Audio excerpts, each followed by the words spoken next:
సభ్య సమాజమే తలదించుకునేలాగా తెలుగుదేశం నాయకులు అనుచిత వ్యాఖ్యలు చేస్తున్నారు మహిళల పైన.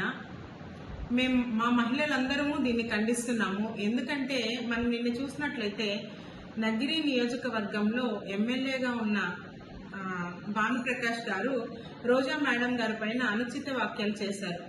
నేను ఒకటే చెప్తున్నాను, మహిళలు ఈ రంగంలో రావాలంటే వాళ్ళు ఎంత కష్టం ఉంటుందో అది ప్రతి ఒక్కరికి తెలుసు. అదేలాగా మేడము ఫస్ట్ నుంచి కూడా న్యాయం పక్కన పోరాడే మనిషి, ప్రజల కోసము పేదవాళ్ల కోసము తను ఎక్కడైనా సరే పోరాటానికి ముందుంటారు.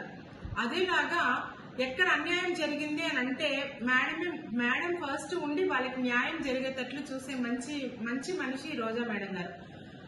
మీరు ఏమన్నా మాట్లాడదలుచుకుంటే మీరు రాజకీయ పరంగా మాట్లాడండి, రాజకీయ పరంగా వాళ్ళని ఫేస్ చేయండి. అది వదిలేసి పర్సనల్ విమర్శనలు చేయడము, మహిళలని ఎలా పడితే అలా మాట్లాడడము. మా మహిళలకి కూడా మేడం గారికి ఒక ఫ్యామిలీ ఉంది, తను ఇంతకు ముందు ఎక్స్ మినిస్టర్గా ఉన్నారు.